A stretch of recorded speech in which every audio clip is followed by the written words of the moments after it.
Welcome in, everybody, and welcome to the final episode of the season of the Hawkaholics podcast. I'm joined, as always, with Mr. Brandon and special guest tonight, Dean from Talking Hawkeye Sports. Dean, what's up, my friend?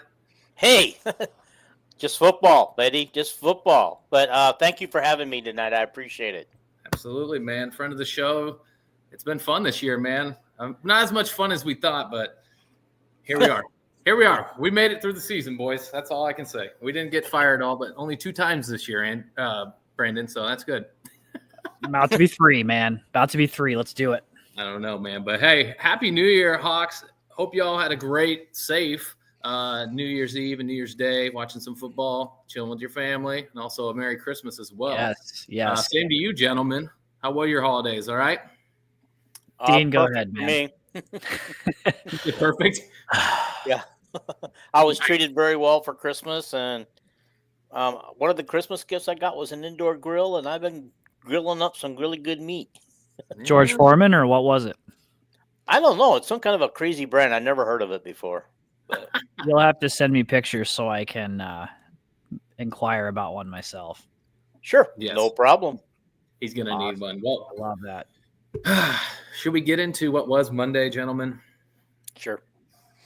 I mean, we have to, right? We have to. Oh, overall, I didn't think it was as bad. As bad. Like, it was actually a pretty entertaining game, I thought. The first half was great.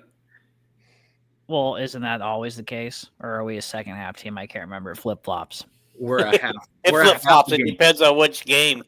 Yeah, we're a half a game team, and it's apparent that first half, man, that did not look like the same Iowa team. It was a quarterback duel. It was great.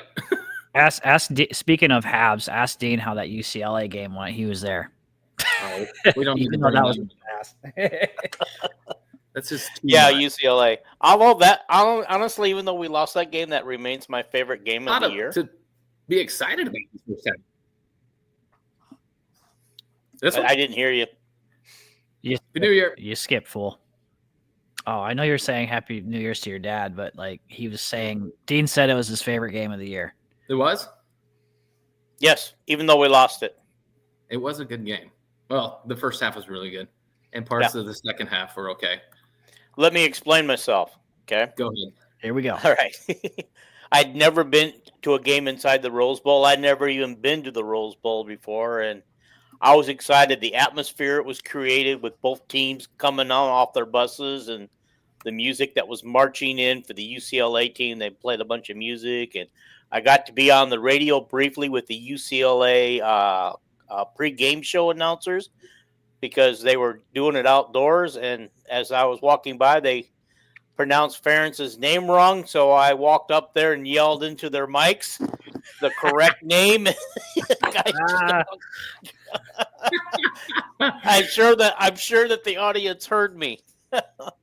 There's his 5 seconds of fame right there out in Cali. Bet. All over Los Angeles. Hey, by the way, guys, before we get into this poop of a game, well, it wasn't really a poop. It was in the second half. Congratulations to all the Big Ten teams that made us look bad this bowl season. Appreciate it. Thank you. By winning their bowls? Yeah. Look at this, though. Come on. Was that a moment in the game or what? I mean, when you think about that.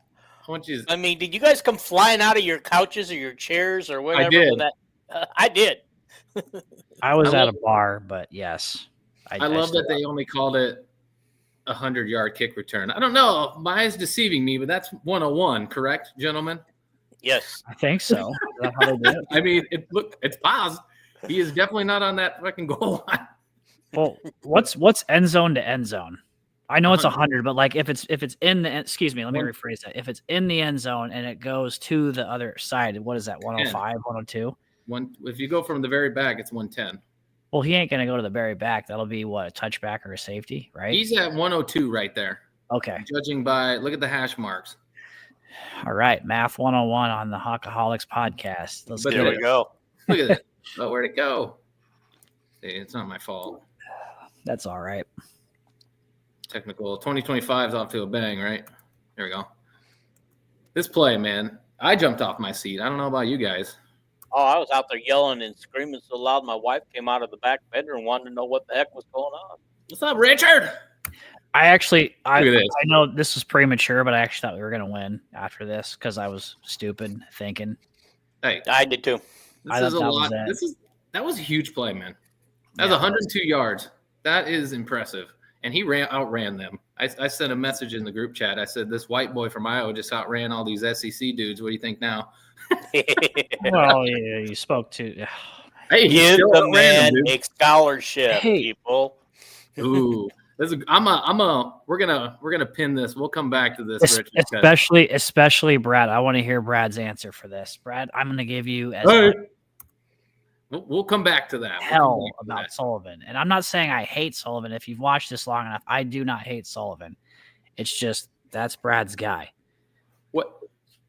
So here's the thing, gentlemen. What was the difference in this game? Defense. We would have won that game if our defense would have been on check. I think it's quarterback play. It was definitely quarterback play. Well, the first half, our quarterback, they couldn't stop him. The second half, they came after him, and they just didn't give him any room to work. And pretty soon they got in his mind where he started making mental mistakes because he was more worried about them coming after him than he was getting the ball to the right receiver. Yep. The team with the better quarterback won that game. Correct. So does that worry you a little bit then that if he gets rattled easily between the noggin? It does, man. Is he a great athlete and probably a decent quarterback when he's not rattled? Absolutely. We saw it in that first half, man. The guy was escaping. That run, he almost scored that touchdown on. That reminded me of Seneca Wallace versus Texas Tech back in the day when he took that shit from end zone side to side and still scored a touchdown. I thought he was going to do it. And then the second half happened, and like Dean said, they went after him, and he had no answer for that. And I don't know. A lot of play calling. That's play calling. I think a lot of it was play calling, in my opinion. But there was some questionable play calling with us dominating the run the way we were. I mean, we had two guys averaging over 7 yards a carry, one of them 8 yards a carry. When we have 4th and short and 3 and short, why aren't we running the ball? Why are we trying to pass the ball? Yeah. And we're getting blitzed on the quarterback at the same time. That's just ridiculous. The choice that they made. Take that Pop-Tart bowl out of here, Joe. What were our running backs average per carry? Do you guys remember? 6.9 and 8.2. Hey, that's okay. So somebody came down. Somebody was at 7 point something, and they came down. I think that's Moulton. Okay, so that makes me happy for the future. Patterson was at 8 something. Yeah, he finished with 8.2. He's my dude. I like him. Why did we? You're right, Dean. Why did we not attack with the run game? I know we didn't have Caleb Johnson, but these two running backs. They're not as big and powerful, no, but they were getting the job done. And Missouri had definitely getting the job done. And Missouri had no answer. On 3 and 2, I would have trusted them with getting the ball over there. Even on the 4th and 1, where we threw the interception, we could have gotten the job done on a run right there. But we got to try to throw it with the half of the defensive line coming down on top of Sullivan. I think we lost our identity a little bit, I think, in this game. I think defense. Our secondary has been a struggle all year, man. So this did not shock me that they threw the ball all over us like that. Their quarterback's good. What did Andrew say the pregame show we did, last month? If Cook plays, they win. If Cook doesn't play, Iowa wins. And guess what? That is 100% spot on. If he was not in this game, Iowa wins by 2 touchdowns or 3. That guy did it with his legs, his arm. Bro. He was Mr. Everything. Yeah, why can't we find a quarterback like that? Just one. There's got to be somebody out there we can go after that can perform like Cook did. Well, I'm pretty sure we all know the answer to that one, but not feeling like getting into that conversation. What up, Jay? Yeah, we're seeing how important these quarterbacks are in this new age of college football. And it is true. It was the difference in this game, clearly. And if the guy that ended up choosing Missouri over Iowa, Bo, actually only got paid $1.5 million to do that, I'd say that's an investment. Yeah. Here comes the part where there's Chris. Can you guys hear me okay? I can hear you. I'm frozen, I think. Nope, not anymore. Dean, you're good. Okay. All right, Chris, now this is the part of the highlights where I start to get really irritated. Actually, we haven't even hit the 4-minute mark yet. Once we get to the 4, yeah, and this kid, this is where 56 yards, freshman kicker. This is where this drive is where I get irritated. Well, a little bit beforehand is where I get pissed. Just, oh my God. Yeah, that's just stupid on his part. He held on to it too long again. This is the shit he did in UCLA. Mm-hmm. First half, he did not do that. He took off. He would have took off by now. I mean, this was a good one. I don't know why we didn't do more little screenplays either. They were there all day. They were running most of the time. They were in a man coverage because they knew plenty of time to tie this game up too. What the hell? I mean, is that illegal what they just did? I don't think you're supposed to go sideways like that. I don't believe. I could be wrong though. I'm no expert, but God, I would kill this. This is what irked me a lot too. I mentioned this to you, Brandon, during the game. How the hell are they still throwing the ball without their top 3 wide receivers? Quarterback play. End of story. They lost their top 2 wide receivers and their top tight end, and they still torched us with a bunch of 3rd and 4th string wide receivers that are still better than clearly most of ours, where it's just the quarterback. Yeah. We'll see kind of that QB battle, but it's rough, man. It was rough. It just goes to show you that the SEC schools, even Missouri, are stockpiling talent at 2 and 3 deep, more talented than our starters. Well, here's the good news. Everybody going down to 105 will eliminate some of that. Yeah. Because some of these SEC schools, like Georgia, carries around 140 players, where 120 of them would be on any of our roster all day. Oh, actually, probably 130 of those 140 would be on our rosters. Now everybody has to have 105. There's not floating around just stacks and stacks of talent anymore. I see that, and that's part of why they did it, obviously, right? We can't let these people with all this money just pay for all these people and just constantly have 3 deep of these millionaire kids that one year gone. 1 year they play, they're gone. 1 year they play, they're gone. Now it's going to keep it a little bit fair. It's just, I guess we'll see how it goes, man. Oh, man. All right. Any final thoughts, gentlemen? Very, very underwhelming season. I did not think we would finish with what we did. If this was the year to sneak in like Indiana to the playoffs, this was it. Yep. Mm-hmm. I don't know about next year. Yeah, we'll get into that, but I agree with you, man. I can't wait. I didn't pick crazy. Let me say, first of all, we should have never lost UCLA. We should have never lost to Michigan State. Nope. Those are 2 wins that would have changed the complexion of what our season thought was, and maybe we're not as ticked off or pissed off at our losing this bowl game so much if we win those other 2 games and we have a 10-win season. I don't know. Yeah, sorry, Brad. I still think we beat Iowa State. Iowa State's another game too. We shouldn't have lost. Now they get a hoist. We had that one. Can you imagine if Lester had figured out how to use Sullivan and an red zone package like he was doing, goal line package for Iowa State? We would have never lost that because we would have scored 3 touchdowns instead of sitting at 13-0 or whatever we were at that time.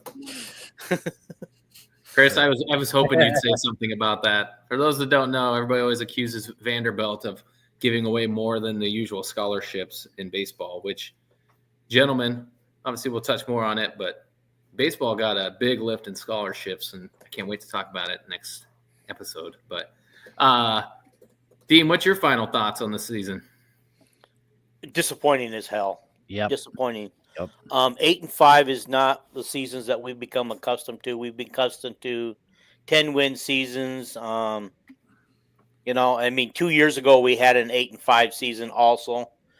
That was disappointing, but we bounced back with a 10-win season. And I don't see us bouncing back with 10 or 11 wins next year, but we'll get into that, I guess.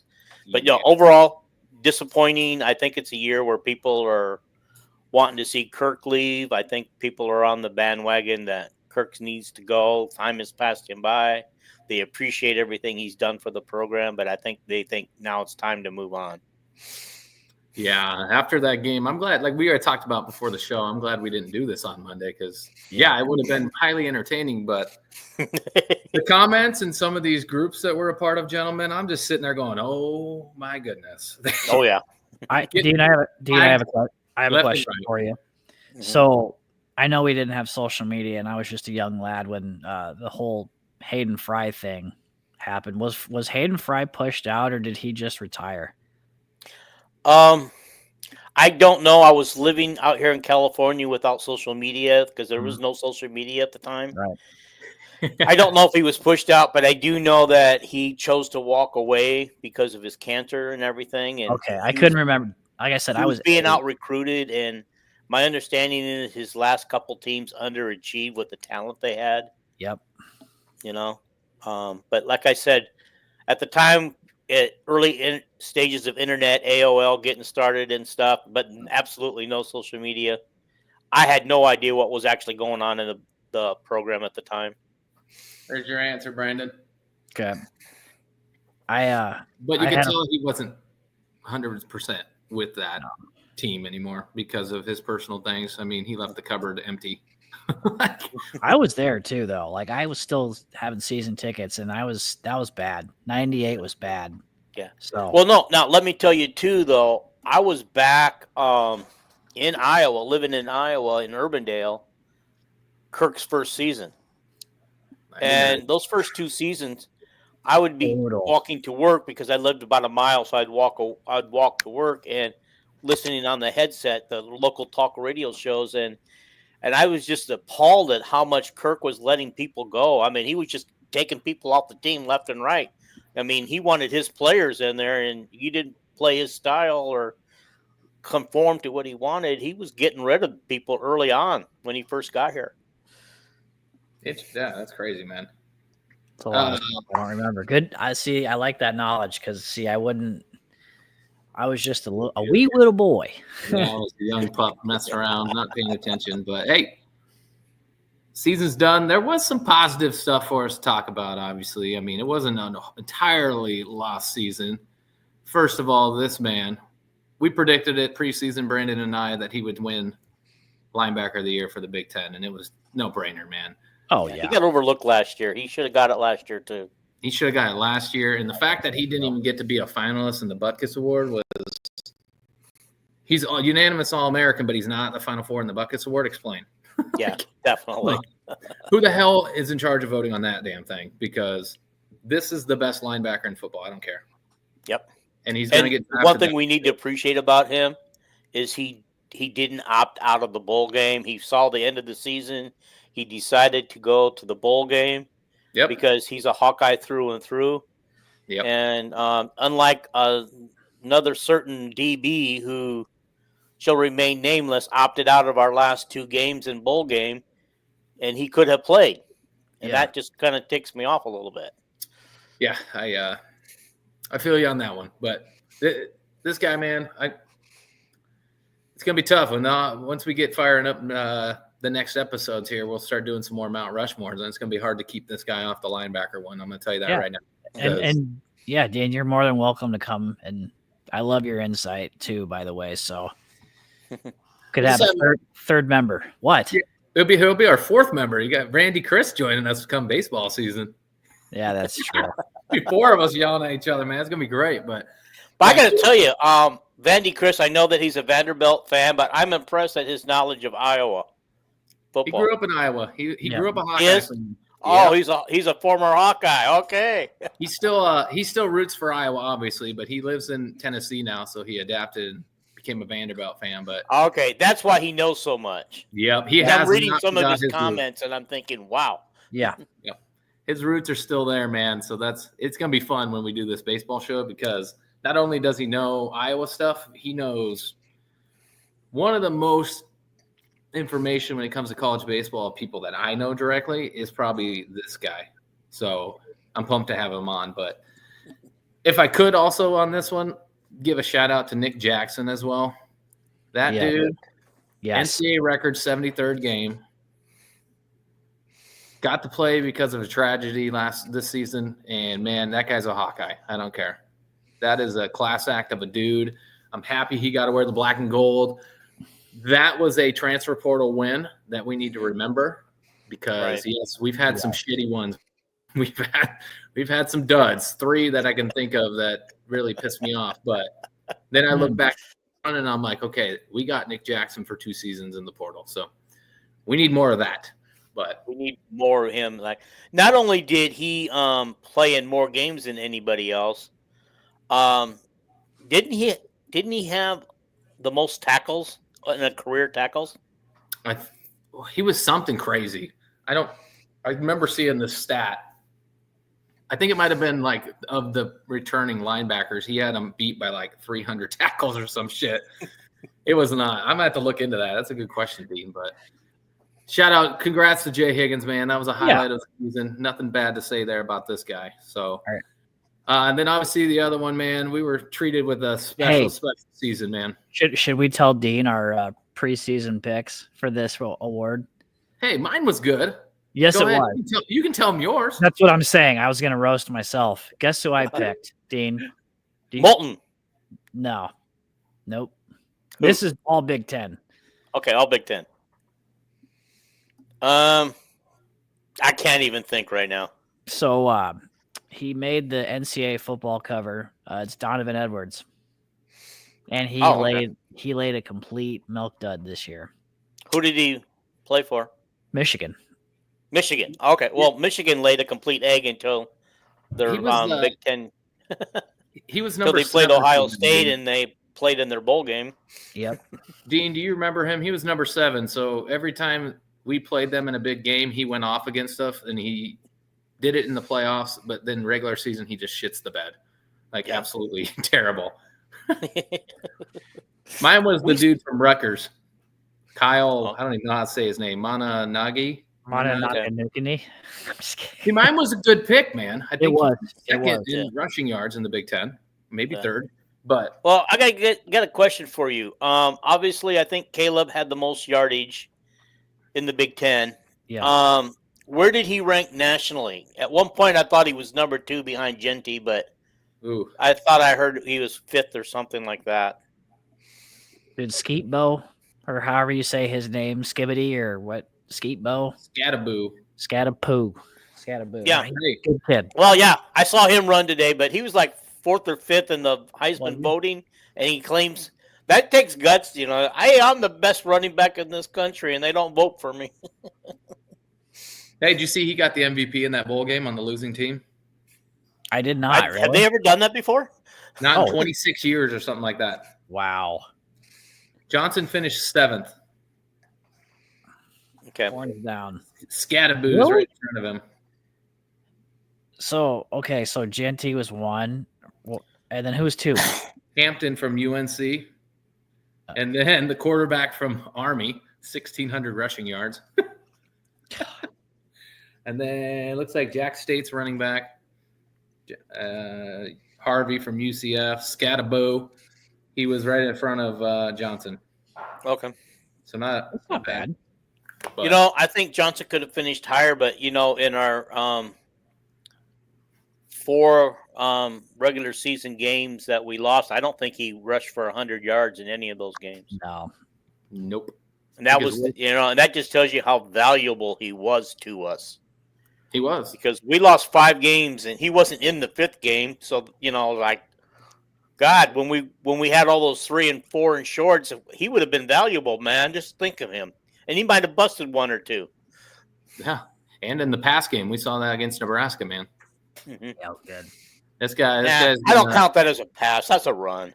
Yeah, it was almost lateral anyway.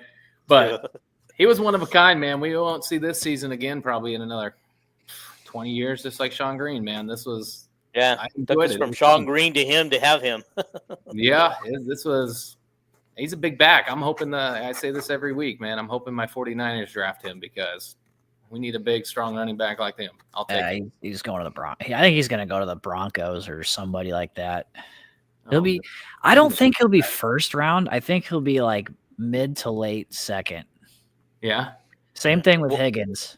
Higgins. The good news is the 49ers will be picking early in the first round because of their shitty record this year. and the schedule we get next year. Whew, we got the. Oh yeah, because they'll get a like schedule. Yep.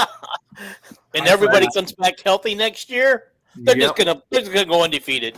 I told Brandon this is 12 wins minimum next year for the Niners. But all right, the next one. I'm gonna keep rolling, boys. This is for Brandon. Brandon's gonna love this one. I can't wait.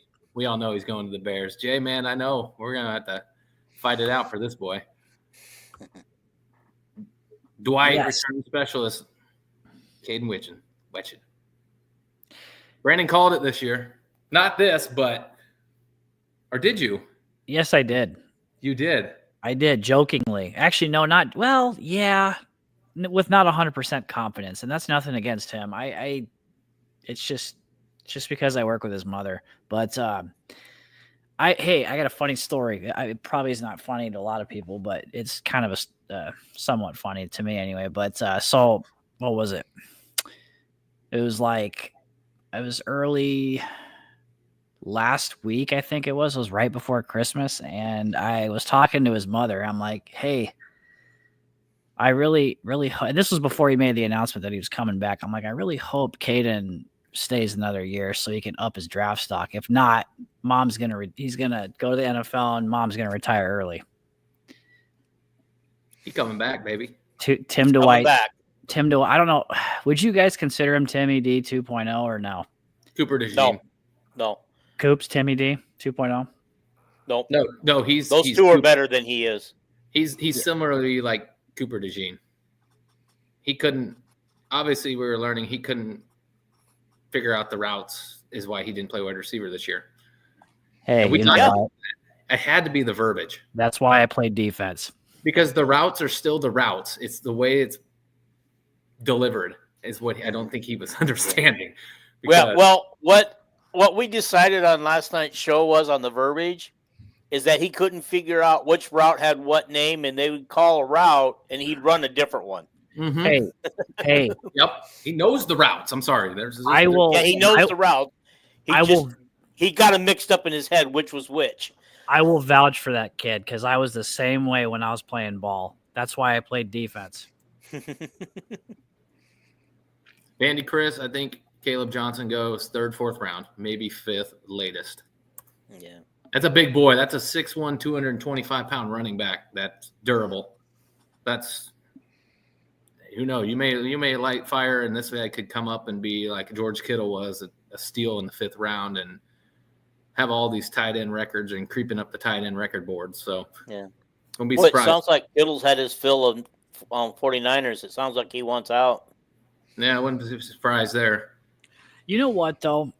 I could see him making a homecoming. I know I keep talking about the Broncos, but since his dad played for the Broncos, he grew up in Colorado. I could see Denver being wild and throwing some money at him and taking him.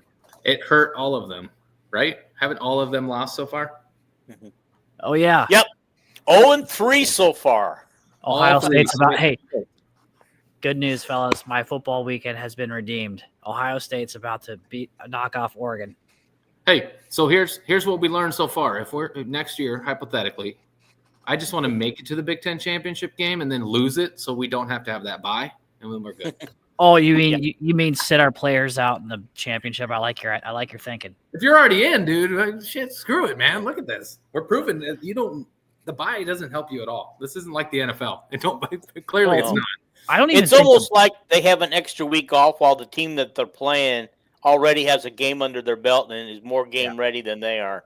I don't even think they're mentally in it, man. I don't even think the bye weeks in the NFL does its duty that much, do it? Yeah. It don't matter in the NFL either. First of all, I thought Boise State should have never been in a top 4 bye. It's the I'm championship sorry thing. for that. I know. For any But, Boise State fan that might be listening, by accident. yeah. Hey, if there is a Boise fan listening, I would like a fresh stack or a fresh set of French fries and some potatoes sent to my house here in Iowa. And drop us a comment. I want to see where you're at. Yeah. We've had people on from Canada. Jason says no. There is not. We've had people on from Canada, Australia on here commenting. Man, it's been great. We never know. We may be in Boise right now, and somebody's like, hey, that's me. There's one of my podcast partners, Jason. Hi, Jason. No, what are we saying no to the French fries? Hey, to the Boise fans. So real quick, when I was listening to your show last night, Dean, I thought that was awesome. And I totally agree with Jason about the comment that he thinks Sullivan would do absolutely well in Army, like an Army style offense. Oh, I think he would do wonderful. There it is. What up, Jason? What up, Jason? Ready to talk some baseball there, buddy? Jason's going to be helping us on the baseball show too, man. So I'm excited. It's going to be fun, man. He loves baseball. I think he loves baseball more than football. Hey, I can't wait, man. We're going to be the first podcast covering Iowa baseball. I'm pumped, dude.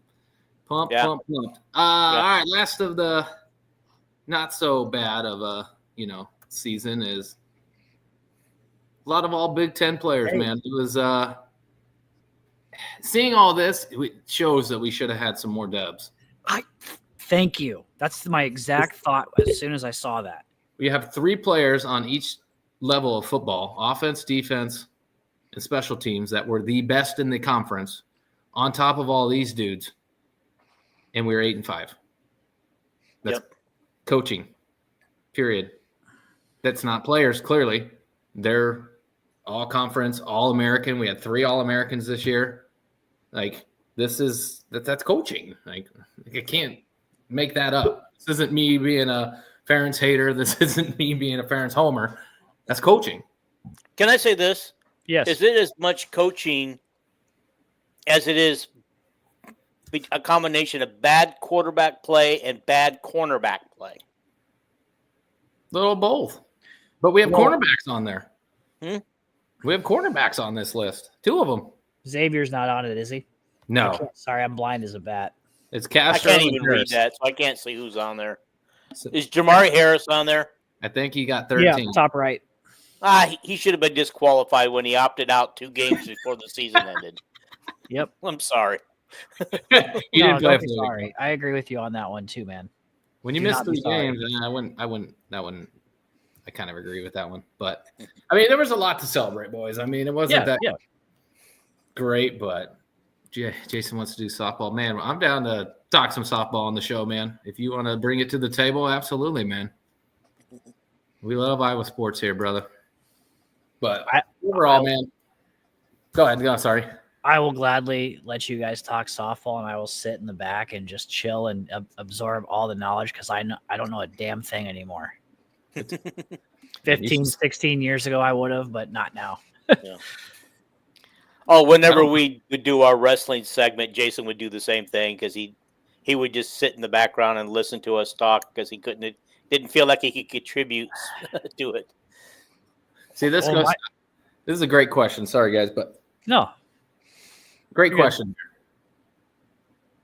They were killing us. Our defensive ends would run up the field and not contain the edge, and that's when Cook would take off. And nobody was in the middle because we were not blitz. I don't think we blitzed. I don't remember seeing a blitz. I thought we did that in the first half. We chased him around a little bit. We went after him. Well, we stopped doing that in the second half. The bad move was the edges. They got too far up the field to contain anything. I don't know if you kept seeing that. We were getting him flushed out of the pocket, but every time they're too far up the field, he's running for 10 yards. I know. It was rough. And Jason, I agree with that. Either that or he needs to move to that cash position because he is 6'2", 200-some pounds. Safety and corner, I don't think are for him, to be honest with you. He sure ain't playing like it. No, because he can tackle in the open field. He doesn't miss many tackles when he's there. So I think cash, if they're going to keep him on defense, they might go to wide receiver, like Jason says, or I got a question for you on this one then. Okay, if you guys think cash or wide receiver is good for him, and Phil Parker's had these great elite defenses all these years, except for this year. Shouldn't we trust him that he's got X where he's best suited? It's clearly not translating that way. Maybe in practice it looks like. Well, it's not translating, obviously. I mean, because he's not had the kind of seasons we expected this 5-star player to have. He could move him this upcoming year because Castro's gone. Yep, with Castro gone, I think Cash would be where he should want to go if I'm him. And I think we need to go to the portal, which we'll talk about later, and go get a lockdown corner. And then you can really move him. Yep. So obviously we'll get more into that as we go. But you guys got anything else before we move on? I'm good. I'm ready, man. Let's move on. Let's just. I will say this, going back to this one. Hold on a second, y'all. This is now 3 of the last 4 are from Iowa, and 4 since 2018. Return specialist. That's insane. Chris, I never ignored you. What? Oh, this. Well, we knew that, but you have to send somebody sometimes when what you're doing still isn't working. You can't keep doing the same thing. Because they'll read it, they'll change. That's called insanity. You're doing the same thing and hoping for a different result. And then it never worked for us, what we were doing. So you have to send somebody. You have to get creative at some point. They used to do that with Nick Jackson. Why couldn't we just put one person that stay on the quarterback? 5. That's your job. You 5. keep him in front of you. Brad is ignoring me. Chris, I never ignore you. That is not true. And who says I'm running the comments? This guy. But I'm not touching him. Yeah. But Iowa, man, 3 of the last 4, man. Trevor Jones, Cooper DeJean last year, now Caden Wetchen back-to-back. So awesome things. What is this? Paul Paludio? I can't say his name, but he says Iowa's tied to Vegas. What does that mean? What? I don't know, Paul. Is it against the spread or the whatever the hell it is? It has something to do with the spread. Tell us more. I'm curious. Like we're helping the odd makers out. Yeah, I was thinking this, Jason. If you see when something happens, who gets pulled? X. Either X or Hall. Yeah. And we don't have anybody left, so Hall he has to play through his issues now. Hall and Nestor do. Yep.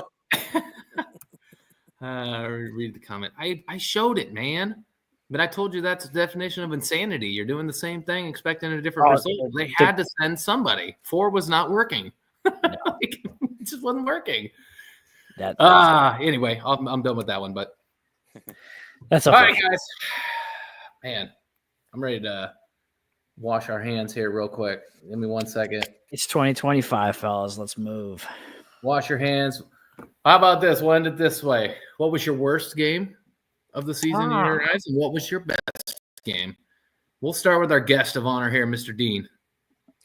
I'm going to go with bowl game because we had that one up by 10 points, and then we go conservative, and our quarterback starts sucking at the time. So yes, that was my worst game. Yep. What was your best game? My best game? Yep. UCLA. It was my favorite game, but to be totally honest, if we're gonna pick a win here, I would pick the Wisconsin game because I just enjoy kicking their butt all the way. Because they have manhandled us for years, and now we're starting to own them lately. Yep. And beat them 40 to 10 or something like that. We beat them by. Thank Fickle for that. Isn't that sweet? That's sweet. That is very sweet. I didn't expect that. Neither did the Wisconsin fans behind me expect that. James, you are not being ignored. All right. I got my piece out of the way. You're good. What? We agreed, man. Yep. Totally agree, man. They're 0 for 3. And now with everything that obviously happened in New Orleans, which is shitty. Horrible. There's another delay and another day of not getting reps in, so I would not be surprised. I'll tell you what, though. Georgia struggles. Hey, can I ask you guys another question real quick before we move on? Yeah. That last comment was talking about the seeding and the bye. Do you think that the people who set up the playoffs purposely put Ohio State and Oregon in that same bracket because they kind of wanted another meeting between them? I don't know, man. Well, we already said if Ohio State and Oregon met again. I said, yeah, exactly. I said that first game was a fluke.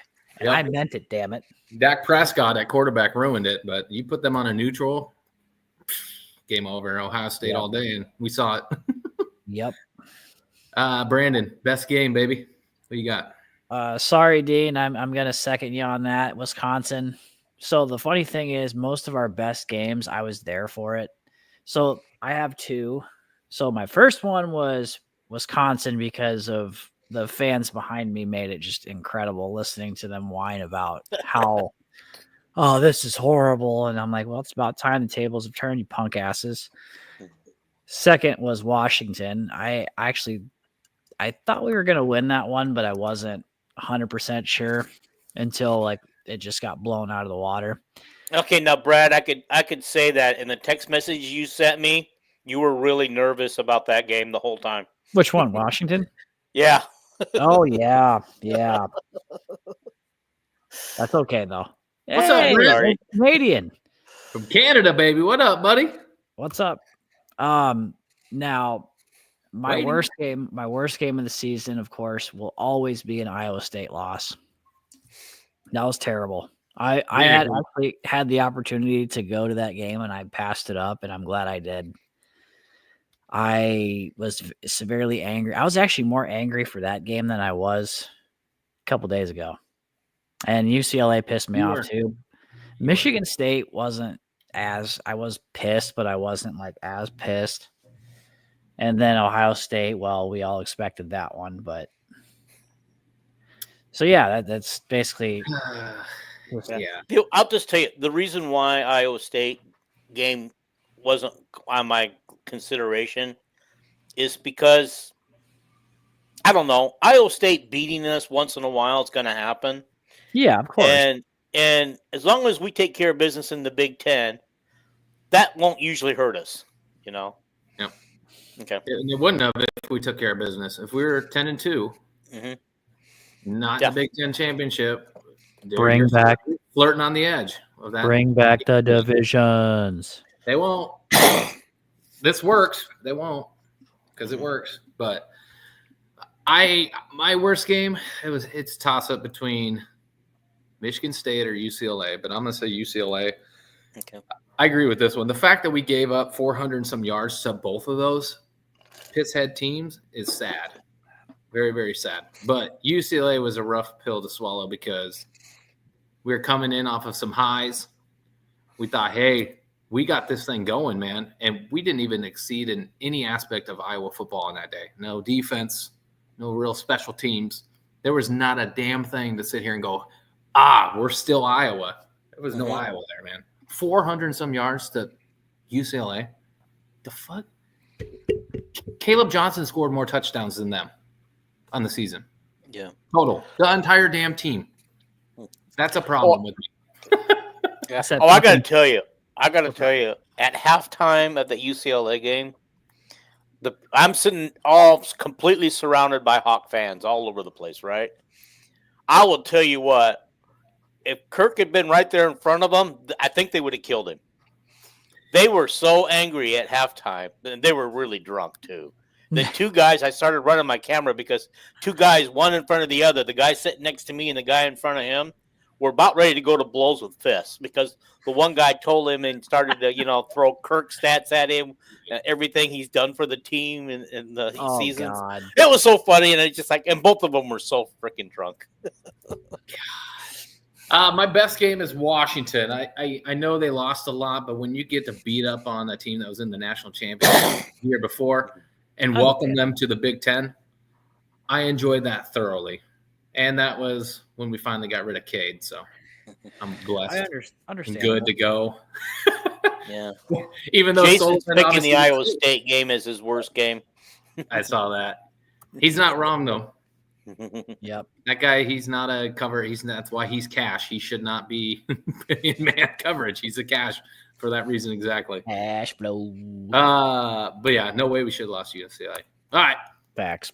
we say we take a quick 45-minute break here. Shout out to the ones that make this happen for us, the Villains Network here. Shout out to Andrew and everybody involved there and his wife.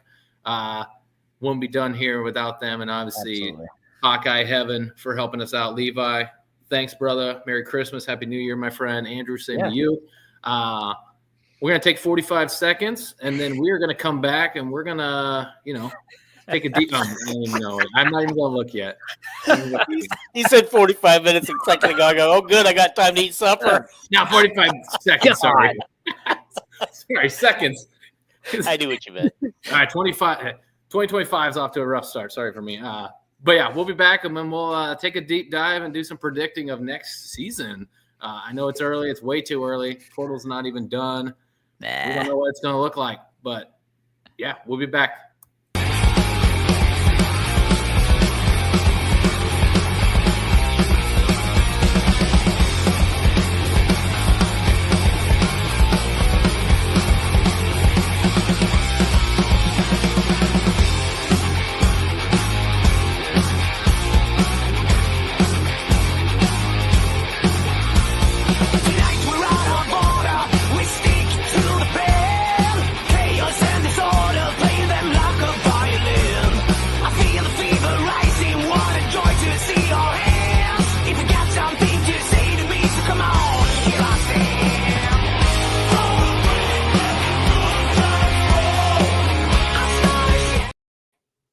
I got to get the updated one. Dean, you weren't on that one. Damn. I know it. I was just going to say, I mentioned last night after I ran that, I go, I just realized my logo's not on there. So we need to get Andrew to redo right that now. commercial with my logo. I could have sworn that he said that he was taking care of that. He did. Well, go ahead and give yourself a plug right now, Dean. Go ahead. All right. Hey, if anybody's listening, we do a podcast, myself, Jason, and Paul, and a couple other guests, Molly, and okay, they have the name slips. Never mind. But it's called Talking Iowa Hawkeye Sports. You can find our Facebook page, and you can find us on YouTube. A lot of videos. There's over 200 videos we've done live, and right now now that the football season's over, we're gonna do Tuesday night basketball, men's basketball on Tuesday night, and then we will do women's basketball as it happens with Molly. Molly tied that guy. She's a really good. The women's basketball. Good. The women's basketball shows are amazing. Yeah, it's really good. That's probably my best show right now. Got shown on Big Ten Network recently, eh? Yeah, I don't know how that happened. I'm still trying to figure that out. Yeah, I've been watching, bugging you for that video, and I can't find. Just somebody's got to get it. We've been sitting at about 30 to 45 people all night. One of them is probably somebody from the Big Ten. You better be impressing, baby. You bet. Molly and I made a joke of it when that happened. I said, hey, Big Ten, we're available. And, a lot of Big Ten teams coming to the West Coast. I could take care of it for you. Well, I'll tell you, I'm sure I could do something, talk to Jess Settles about that. I know his cousin. I actually know a couple of his cousins. So if you're serious, we can I'll ask. But I would love to sit with Jess Settles and do a game. Wouldn't that be hilarious, man? That'd be fun. Dude. All right, boys. You ready to do some way too damn early deep dive into the Iowa football season next year? Absolutely. I always am. You don't have a choice. It's already here, baby. Yeah. Schedule, man. Here it is next year. We have not a cake one this time. There is no cake about this bad boy. I guess first impressions of the schedule. Obviously, mine is this is obviously a little bit tougher than we've seen traditionally at Iowa lately, considering 3 playoff teams are on this schedule, and then programs that are obviously on the up and coming are also on this schedule. Dean, what are your thoughts on this once they released that a few weeks back, man? Man, I just thought this is a really tough schedule. I could see maybe 5, maybe 6 wins, depending on where Wisconsin and Minnesota and South Carolina are, Michigan State, where they're at mentally. But Indiana, are they a one-year fluke? Remember a couple of years ago when Indiana had that great season, and then we came out the following year and We had them on our schedule. We were both ranked. They were ranked higher than us. And then we just destroyed them, and they never did have a good season that year. Was that post COVID or was that COVID? Yeah, I think it was the year after it was the 2021 season. Okay, I think that year we beat Indiana, we beat Iowa State and Penn State, all ranked teams. We were ranked number 2 in the country at one point. We sent Michael Penix to Washington after that. We beat his ass so bad. Well, at least he's a runner-up, so and a Falcon. But no, what I'm trying to say there is it's hard to figure out Indiana. Are they a 1-year fluke? Are they gonna get hit realization next year and come on down? I don't know. That's the thing. This is the most blind. They always do the way too early, but they don't. Now it's with this portal and everything being crazy. So you don't really know until after spring practice or even summer camp starts what we really got. So we're going to talk about this obviously come February and March when we start diving into baseball, right. But we'll also talk football. But yeah, I mean, on paper this looks rough. The only good thing is all 3 of those playoff teams are at Kinnick. Yes, that's nice. And to be able to invite Oregon in November to Kinnick, hopefully at night, gives me goosebumps, man. Because I don't care what Iowa team is going to be on that field. I can tell you right now that's going to be a damn dogfight. You coming? You're coming, right? I'm going to try to go to that one. That's the one I'm going to try to sneak my ass up for if I can get up there for a weekend. But you too, Dean. Yeah. There is cool. Iowa has 3, and I think it includes Oregon, has 3 consecutive home games in a row, but there's a bye week in the middle of those 3 games. Almost Iowa's had 3 consecutive home games in a row. A long time. Non-conference schedule. Yeah. Hank Brown to be the QB. Yeah, we're going to talk about that. We're going to get into that. But Brandon, what was your thoughts on the schedule? Do you want me to just I'll fast pace go through it? These? Just no. I mean, you can. Yep. Hold on a minute before I answer. Yes. I'm not, but I'll be in Altoona at the end of January. By the way, Moose, we're all getting together for that. It's just this numbskull's got to give us a date. We're getting together when I come to town.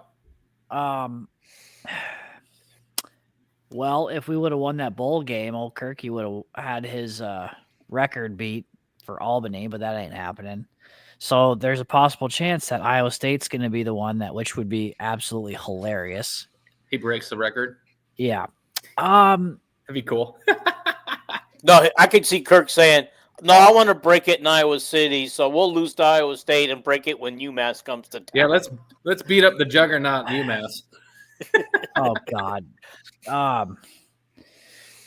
I will say this, fellas, I am getting season tickets because of our home slate. It's a good one. That's awesome. Penn State's always a fun team when they come to town. Minnesota is okay. I might see if Nimrod wants to come down. Indiana, Oregon. Yep. Michigan State. I'm trying to think. It's difficult. It's difficult. You want to pop up Vandy? I'm kind of leaning where Vandy Chris is at. Oh, sorry. You're good, man. Except, let's see. 1, 2, 3, 4, 5, 6, 7. So 7 and 5, 8 and 4 is where I'm kind of leaning at right now, to be honest with you. And I would say my losses, right now I'm at a toss-up for Iowa State, even though I did see that Rocco's coming back. That's not good. Well, yeah, while you're talking about Rocco, before I forget, he's not that great of a quarterback. He's lucky. Is that what it is? Because apparently... I'm not impressed with Rocco. He makes some bad decisions. And I think some of his decisions, and some of those wins have been bad decisions, but he got lucky. But anyway, that's neither here nor there. This is your time. He's got 2 NFL wide receivers as well, again. Yeah. Which we don't have. Mm-hmm. That helps. I said they were the difference in that game before that game, and guess what? Those 2 wide receivers were the reason we lost that game and our other shit. So I hate to toot Iowa's own horn. Jason's laughing at me. Yeah. You guys are going to think I'm absolutely crazy, but if you look at years past with a home game beginning of November, usually at night, Iowa usually does really well. Ooh. So guess who we have. Hold on, real quick. And guess who we have the beginning of November? Oregon, baby. Yep. Usually when we're hitting our peak. I'm telling you, usually go back. That's when we upset Penn State in 08. Let's see, Michigan State, I think we beat that one time. If you guys remember the Micah or the Sash Micah Hyde, it's always the beginning of November when we upset some batshit crazy. Who do you call him batshit crazy? Moose? I was speaking of Moose, I was very proud of him. He made it all the way back home and didn't get pulled over or anything because there's some times where I saw him on TV, he looked like he was about to fall asleep. Moose, you didn't look good, buddy. I hate to tell you. But then sometimes he looked stunning, baby. He looked stunning. What did I count? Like 3 times? I saw 4 times. You got some of the I've said, hey, there's been some games that Iowa has won that, like Ohio State, a couple, 5-6 years ago now. Mm-hmm. Did Penn you State expect when they were unbeaten? Michigan when they were unbeaten in November? I'm telling you, it's not a fun place to say, man. Not a fun place. You know what? Fuck it. Let's figure out who's doing the scheduling. Let's bring Vandy to frickin' Iowa City. Let's do a home and a home. They want him to bite. I'm saying 7.5, Kelvin. They want people to bite. Vegas always says 7.5, no matter what. 6.5, maybe. Somewhere in 6.5 to 7.5. It's a very safe number. Yeah. Calvin was on my show last night too as a guest to replace Paul, and I think he said 7.5 last night, but I took 6.5. Let's do it. It's one of the two, man. I mean, Vandy, I would love that. I want us to schedule, man. Vandy, Iowa, every year. Yeah, I'd rather have Vandy than Albany and UMass. So those do nothing for us. Not a damn thing anymore. Did you guys? There was a rumor going around at one point in time that it's kind of like what they do in basketball. There's going to be a Big Ten SEC non-con thing. Yeah, that kind of died. I haven't heard much. Chris probably might know more about that than us. Dude. It had recently come up again. They were recently talking about it again. I think there's too much money involved that they're all not budging. Here's the problem. If we do that, we need to drop down to 8 conference games because we're never going to drop Iowa State, and Kirk's never going to give up those 2 cupcake games a year. Oh, he might not have a choice. Who says he's vetoed? I was going to say, who says Kirk will be here when that'll happen? I think they all need to do the 9 conference games, and we move on. Yep. Yeah, well, somebody needs to make that mandatory for SEC. Correct. I mean, right now, that's why they always look so good, because they beat up on 4 cupcakes a year. Yep, even you, Oklahoma. I'm talking to you guys. You ain't getting out of this shit. The ACC sucks this year, man. I see you, Chris. I know you're talking basketball and shit, but man, the ACC was ass this year.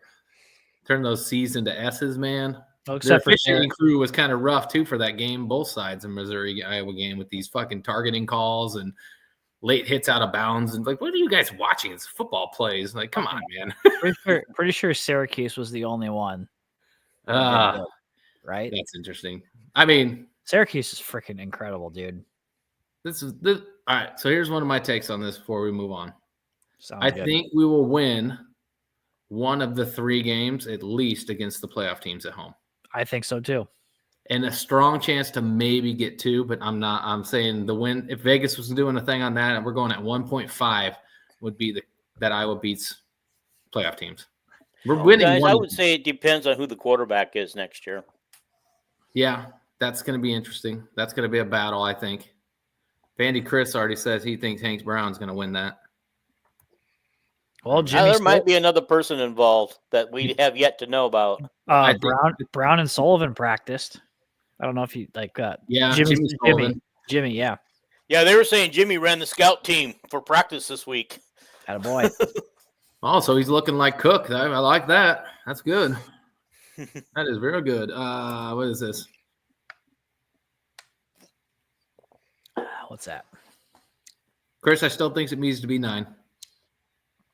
Or we all do the same. If we're going to do this thing right, everybody has to do the same amount of conference games.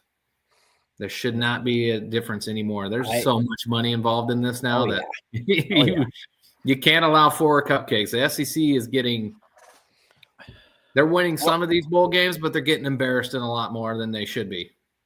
But that's because they all have 4 guaranteed wins plus sneaking in 4 more, and they all have 8 wins. Great. Is Iowa the only one not to beat their SEC opponent this year? Unfortunately, it looks as of way. right now, yes. Damn it. Who's left to play? Moose, you taking 1, huh? Heard. Taking 1, heard. I think they beat 1. I'm not saying who, because again, it comes down to, like you said, who the quarterback's going to be. This will give us a big idea come week 2 of what we're going to be looking like. According to Kelvin, who listens a lot to Tom Kaker, and Kelvin is online. There he is. Kaker's the man, dude. I love that guy. Yeah. Kelvin! That it sounds like we have a quarterback coming in this week. Ooh, who? I don't know. Kelvin, you're online. Tell us who it is. Kelvin, tell us. He needs to come on the the news show. on the Hawkaholics. He did really good in my show last night. He really did well. He's a wealth of knowledge, Brad. I'm telling you right now, dude. We've got to get him on. Power 4? Yeah, they must be, huh? Huh. They're in the ACC, huh? Gronowski. Is that the South Dakota State quarterback, right? Yes. I saw this. If that's true, sorry, Brendan Sullivan, that will be the starter game 1. If they can get this guy. Yeah. Brendan Sullivan is not the answer to our quarterback issues. Sorry, UNI fans, but SDSU is my favorite FCS team. So that would warm this whole fella's heart. Yeah. I don't think Vandy is out too far off the pace. I think that a lot of SEC teams play an extra Power 4 team. That's why fine. They do 8 so do we. Games. We play Iowa State. So do we get an extra non-conference game? Nobody's? No, we should all do 9 conference games. You can schedule 2 cupcakes and 1 Power 4, and we move on. There we go. It should be fair across the board. Yeah. You guys are a little young to probably remember Hayden Fry too much, but maybe you do. That Hayden Fry used to schedule a cupcake, a 50-50 game, and Iowa State. That's what it should be. Yeah. 1 cupcake to prime your gears. It don't matter what week anymore. It doesn't matter anymore. Right. Mm-hmm. You can do anything.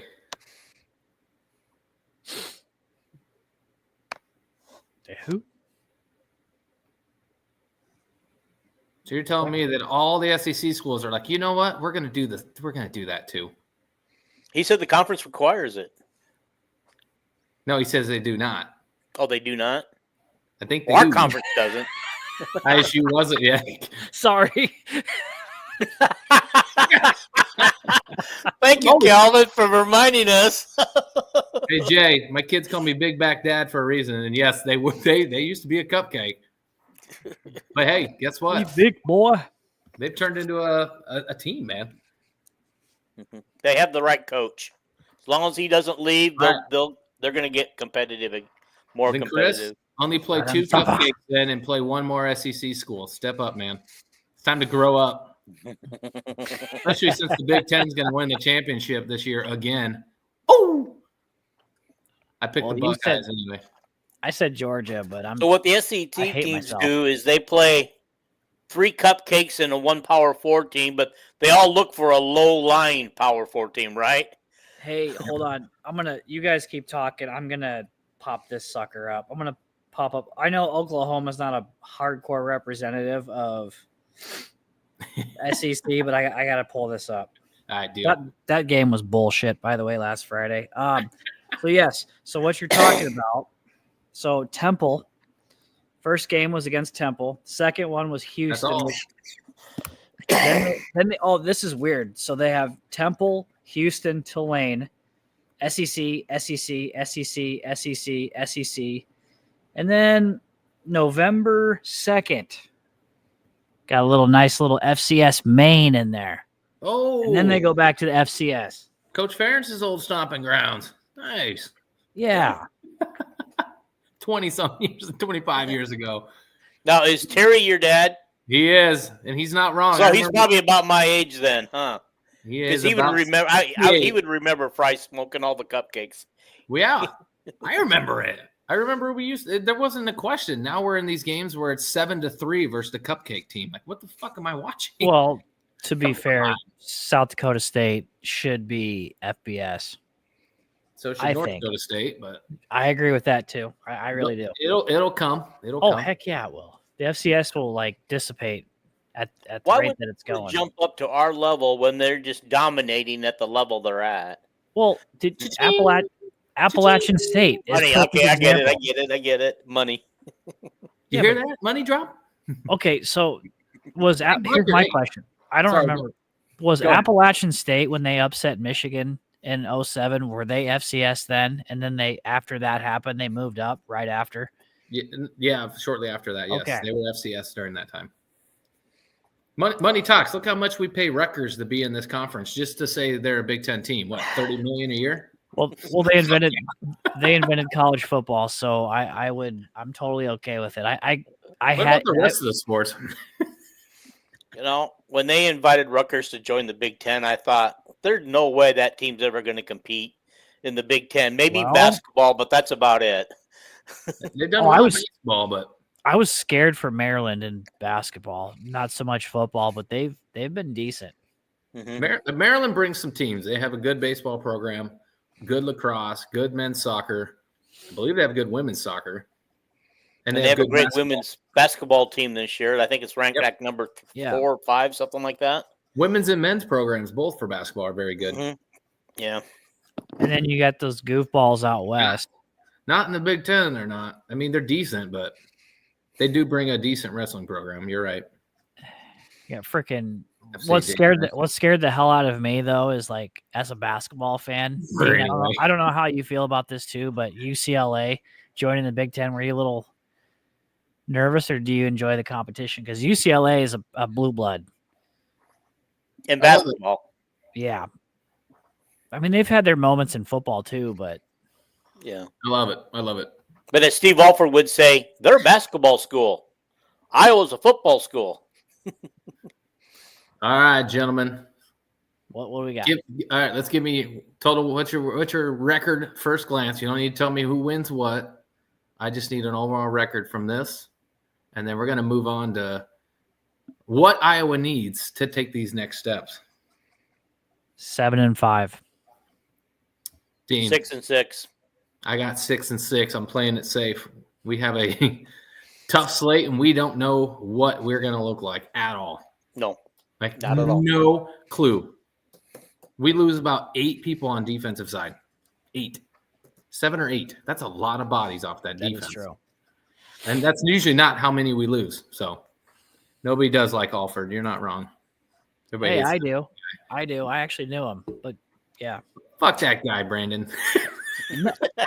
I knew him outside of the freaking spotlight, okay? Still an asshole. I don't give a shit. All right. If it hadn't been for the Pierre Pierce thing, he wouldn't be getting as much hate as he is. Which time on the Pierre Pierce thing? The first or the second? The first one, because the second one he did what he should have done. I have that. The second one. Let's be real. I have that newspaper clipping somewhere. I don't know what I did with it, but Moose happy. 6-6. Now who's Moose, guys? Fill me in on Moose. Moose. I'll tell you what. You need to fly out to Iowa City, and I'll show you. You probably saw him on the game numerous times. He has one of those big ginormous hats. I'll when we get off here, I'll show you. He's well. So I met him. God, I don't remember. I went to a tailgate. Somebody recommended his tailgate. I went up, introduced myself, told him we have a show, blah blah blah, and he's always on TV. You can't miss him. The camera loves him. Okay. I'll send you a picture. Andrew, it is a rough one, man. It is. I agree. Hey, if we get the South Dakota State quarterback, man, I'm moving my thing up to at least 8. That guy is a difference maker and a winner and experienced. And Jason said earlier he fits the scheme that we want to do to a T. To a T. So, all right, we're pretty there. So, gentlemen. What's next? What do we got to do to take the next step, to be the next Indiana. Because I don't know about you guys, it kind of hurt this year, considering how much talent we returned on a 10-win team. Bless you, sir. Thanks. For us to go 8-5 and see these teams like Indiana make it. He's still going on this. I know it. Dude, I said it's fine. You need to play 9 conference games is all. You can have that one Power 4 and schedule 2 cupcakes. That's all I'm saying. Chris, I love you. I'm moving on. I'm not going to show you any more comments about the SEC schedule. Ban his ass. Ban him. Here. But anyway, taking that next step, man. Like, what do we? I mean, yeah, that works too. That Mark Cuban money goes a long way. We have a Carver. He's pretty rich. Where's Ashton Kutcher? They want to. Hey, where's the Carver family? Have they given up on Iowa? They used to donate a lot of stuff for Iowa. They used to show up to all kinds of games, but I guess it lost its lust for them. Still in Muscatine. I don't know what they're doing. I'll go ask. What do you guys think, man? Obviously, quarterback. We've already determined that a quarterback plays a big role, and the reason we lost that game is quarterback play. So, quarterback. If we can get a decent quarterback, not the ones that are currently on the roster, yep, one that can be a difference maker, I could live with the running backs and the wide receivers we got. Yep. Okay, I could live with those. But then we need to talk about the DB situation. We need some better DBs, maybe an edge rusher, somebody who's, but maybe, how do you say his name? Epineza? Jose? Anyway. Yeah, it's got to be Jose. Yeah, but maybe they get him out on the field next year and let him do a little edge rushing because he actually looks more prepared than his brother ever did when he was at Iowa. Yes, I agree. He is a bigger, faster, better version than his brother, and his brother's still wreaking havoc for Buffalo. I know, and that's what's awesome about the whole thing too. Yeah. So I think that's going to be huge. You're right, Dean. But as a freshman, is he going to make enough impact? That's what you're looking at there. Yep. I think he can make as big as impact as the coaches will allow. Correct. Same with his brother. Remember his freshman year? AJ, they just put him in spot duty. He didn't even start until his 3rd year at Iowa, and then he left after that year. Yeah. Yep. I agree. I don't know, Kelvin, if you're still on. Did the Miami, Ohio defensive back, has he settled anywhere? I know he had a visit at Iowa, or he scheduled one. I don't know if he ever made it, but if Iowa got that guy, that's big time. That guy is a lockdown corner, and Jay, we agree, man. Bush Light NIL. Why not, right? We could make a lot of money off Bush Light. There you go. Wish for that, but somebody's thinking. But what else, man? And obviously, cornerback is a huge need for us. Quarterback, huge need for us. What about coaching? Yeah, I'm poking that bear. I have to. All right. Kirk just needs to trust his offensive coordinator to do what he needs to do. And if that means when they come out, they get up 24-14 and Kirk radios, okay, slow it down now. Don't do anything stupid. But then again, when you think about it, we were still passing when we were 10 points up. And, yeah, never mind. Kirk would run the ball more, would have run the ball more. So maybe Lester went off on his own and went rogue on us. Possible. Here's the thing. I see all these comments about somebody else changing the plays and calling the plays in the second half. Listen, I'm not the expert. I don't know what's going on, so I'm not going to be the one that sits here and says that. Oh, boy. Good thing I'm not on this show. No, go ahead. Jason, come on. Let us have it, man. You want to come in, go for it, man. Share the link with him. He can jump in. When do you guys share the link? I sent it to you guys on Facebook. Forward it to him. Jason, Brandon would be better at that. Brandon, share that. Jason, we're going to share your link. Jump on if you want to, but listen, I'm not a Ferentz hater. I'm going to tell you that right now. I'm not. Same. But there comes a time when you can't settle for this. I think I said this to you, Brandon. Do you think their team goal was to win 8 games? Hell no. That's what we've done? Hell no. No, their team goal was to win a Big Ten championship, make a national playoffs. championship. So why the hell is that not a fan's goal? Why are fans okay, no matter what they do, no matter what France has done for us, with this? The team goal isn't to win 8 games and lose their bowl game. That was not what they put on the fucking in spring practice. Here's our goals, 8 wins, and everybody's like, yeah, fuck yeah, that's why we came here. No, that's not why. We're 0-9 versus the ranked teams in our last 9 games. That's embarrassing. Every time we're on national television, we've been getting embarrassed, man, against ranked opponents. That is pretty sad. That's frustrating. Yeah. Like, Vandy wants to jump on too. Hey, send him. I'll send him the link. I don't give a shit.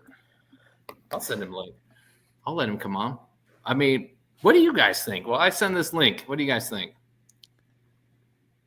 I'll shut up. Yep. Attaboy, Moosey. I agree. It's always. Jason, jump on, buddy. I sent you the link, Jason. Get on if you want. If you're busy in your pajamas, okay, you're good. All right. No, you don't even have to turn on your camera, man. We'll allow it. They can hang out with us too if they want. Hell yeah, man. The more the merrier. We're having a good time tonight. Oh, he can't go live family thing. It's our last show of the year, so we all good. I'm gonna bring Vandy Chris in. Give me a moment. But kick back, relax. Oh, you guys, go ahead. What do you guys think? Talk to me. On what? On the coach or what we need to do? I said already what I thought we needed to do. I'm always. Oh, on the coaching though, I do think it's time for a coaching change. I do too. But I think it could happen after next year. I predicted it was going to happen this year if Kirk had gotten his title. But I think he wants that record. I think they kicked the 56-yarder to basically the difference in the game. Yeah. Can you guys notice too this year? A lot of people kicked 57, 56-yard field goals against us this year. Why is that? And then we don't even let our guy try. Yeah. Who can probably do it? He was kicking them from 64, 65 yards. Who can do it? Yeah. And has ice in his veins. He does not waver. He does not fluster. He does not kick. See, this is where I appreciate the coaches on other teams when they take the chance. If they miss it, they know that Iowa's going to have great field position. Kirk does, well, if we miss it, they're going to give them really good field position. So we don't want to try. Trust your defense then. What? You don't. Boom. The defense wasn't doing anything. Hey, what up? What's up, dog? Don't you dare bring up that schedule. I'm done with that. What's going on? Get out of here with that shit. No, what's up, man? Hey. James, the 45-minute was... I've mentioned it a couple times in the chat. Purdue hiring Barry Odom is something Iowa has to take notice of. Because if you look at what Barry Odom did at UNLV the last 2 years and the way he turned that program around, and he's got a bunch of their kids coming into Purdue, if Iowa doesn't move now, they're going to fall a long, long ways in the Big Ten. Actually, Chris, I actually agree with you on that. I am 100% behind you on that. Now's the time. I love Kirk to death, but I do too. When it's time, it's time. Yep. Nick Saban recognized it. He did. Yep. Too bad Kalen DeBoer can't finish the job for him. He can't. Not when everybody's paying their players. Can't. Oh, no. Everybody's got the Alabama formula now. It's fine.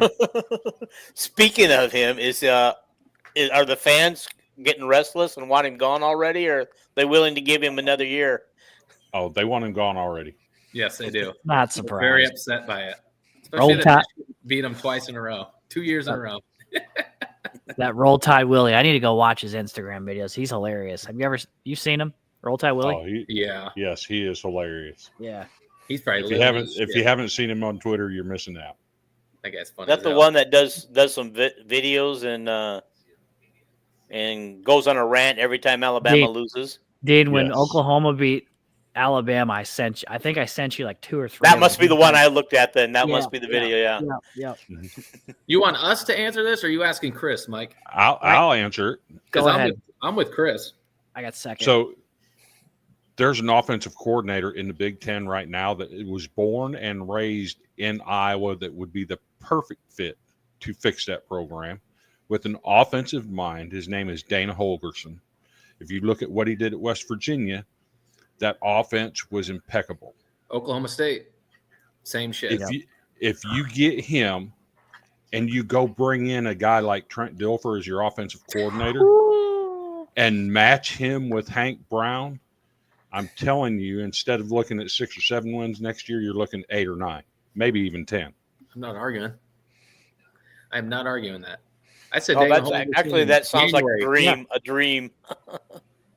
That championship ring behind you. As the season he had, it should be. The crazy thing is, January last year, right, Chris? I think I screenshotted it. I said Dana Holgorsen should be the next coach at Iowa.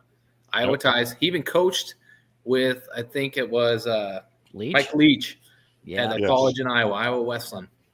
Yep. So he learned from the master of offense, dude. Wasn't he an NFL coach somewhere at one time? Or am I wrong? No, I don't think he did. Okay. I was just thinking something was clicking. I was thinking Green Bay with that name, but that's fine. He was Oklahoma State when they got up to rank number 2 and ended up losing to Iowa State. Like, he was the mastermind behind building that back up. That was Dana Holgorsen. And then he went to West Virginia. Yeah. And then they fired him. And now he basically went from offensive consultant in 1 week to OC for Nebraska the next week. So I agree with that. So I get what James is saying. That if you start changing coaches, it's a never-ending cycle. But that's not what Iowa does. Nope. No, and it's not what we would do. Patience. Right. We have patience. I think the Iowa fan base is very patient. If you remember when Kirk Ferentz was first hired, his first year they were like 1-11 or 2-10, something like that. I don't remember. It's 1-11. But then in year 2, you started to see returns on the process.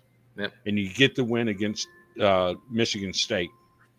That was where you saw that was going to work. And then they stuck with him. Now it's been, 24, 25 years? Yep. And then year 4 was Orange Bowl. That's what Iowa does. It's not like they go change coaches every 4 or 5 years. There's a difference there. And listen, I would give them time. I wouldn't be like Alabama because guess what? I've had 2 coaches my entire life. Mm-hmm. That's not in a Hawkeye fan DNA, and it shouldn't be in your DNA. If it is, then what the hell are you doing, man? Right. How long have you been calling for changes and how many years? Like, especially if you're 50. Like, you've been calling for it for 50 years? Like, thanks, Chris Bell. He got me. Now I know what I was thinking. Yep, that makes sense. The stats. No, Dana Holgorsen, man, I agree. Sometimes these old brains don't work right. Here's another question Jay has. Chris, you covered a lot of college football just in general on the Golden Boot. So who else is even out there? So you could look at somebody like the guy from Western Kentucky or Austin Peay. I mean, you hear that and you say, well, we don't want a FCS coach. But some of these FCS coaches are just as good as D1 coaches. Look where Ferentz came from. Maine. Maine. Go get the Montana coach. Yep, Montana State coach. Or if you want an innovative offensive mind, how about the offensive coordinator at Colorado School of Mines? That guy is brilliant. Go on. I mean, dude. It doesn't have to be a named coach. No. I got one. North Dakota State's coach. He was our offensive line coach under Ferentz. Really?